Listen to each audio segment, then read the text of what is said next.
দিনটা ছিল 17ই চৈত্র। প্রতি বছরের মতো বাপের বাড়ি সেদিন ছিল বাবা পঞ্চানন্দের পুজো, বাৎসরিক পুজো। বাবা পঞ্চানন্দের পুজোর পরের দুদিনে থাকে কিন্তু নাম সংকীর্তনের অনুষ্ঠান। সেদিন সকাল সকালেই আমি রেডি হয়েই চলে গিয়েছিলাম বাপের বাড়ি। গিয়েই প্রথমে মন্দিরে গিয়ে সমস্ত পুজোর জায়গাটা দিয়ে ডালাটা ধরে সাজিয়ে দিয়েছিলাম। তারপরে ওই দেখতে পাচ্ছ ঠাকুমা ঠাকুরদার মন্দিরের সামনেই আমি দাঁড়িয়েছিলাম। বাড়ির মধ্যে একটা ছোট্ট মন্দির করে রাখা, সেখান থেকেই ওই পুজোর জিনিসপত্র নিয়ে যাব এখন আমরা অন্য একটা জায়গায়। এই যে দেখতে পাচ্ছ বড় আসরটা, এখানেই কিন্তু দুদিন ব্যাপী অখণ্ড নাম সংকীর্তনের ব্যবস্থা করা হয়। আর তারপরেই আমরা যাচ্ছিলাম একটু শ্মশানে।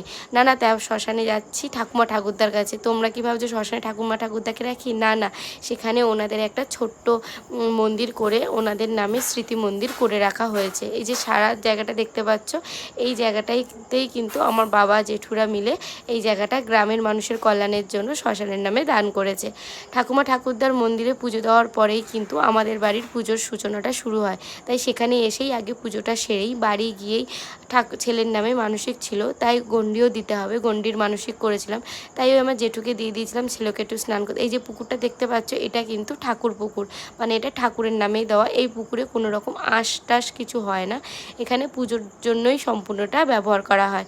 তারপরে ওই ছেলের নামে গণ্ডি, ছেলেকে নিয়ে তো গণ্ডিটা দিতেই হবে, ছেলেকে নিয়ে গণ্ডিটা দিচ্ছিলাম। ও বারবার কষ্ট পাচ্ছিল বারবার শুতে বসতে, কিন্তু ওই তারপরে ওকে বুঝিয়ে টুজিয়ে নিয়ে একটু গণ্ডিটা দিয়ে নিলাম। তারপর অনেকক্ষণ দাঁড়িয়েছিলাম ভিজে গায়ে, কারণ ওই ধুনো পোড়ানো হবে। তোমরা অনেকেই জানো ধুনো পোড়ানো কি, আবার অনেকেই জানো না, তাদেরকে দেখিয়ে দেবো। ভিজে গায়ে অনেকক্ষণ দাঁড়িয়ে থাকাতে প্রায় শাড়িটা গায়ে শুকিয়ে গিয়েছিল। তারপর ওই আগুন থেকে চোখ মুখগুলোকে বাঁচাতে মাথায় ওই গামছাটা দিয়ে নিয়েছিলাম। এখানে ধুনো পোড়ানোর সমস্ত সরঞ্জাম রেডি হয়ে গেছে, এখন আমরা ওই ধুনো পোড়ানোর জন্য বসবো। এইদিকে মাথায় দেখো আলটা দিয়ে এবার ওই মাথায় মালসা দিয়ে এতেই ধুনো পোড়ানো। এই যে এইভাবেই ধুনোটা কিন্তু পোড়ানো হয়। তারপরে অঞ্জলি দিয়েই সেদিনের সারাদিনটা কিন্তু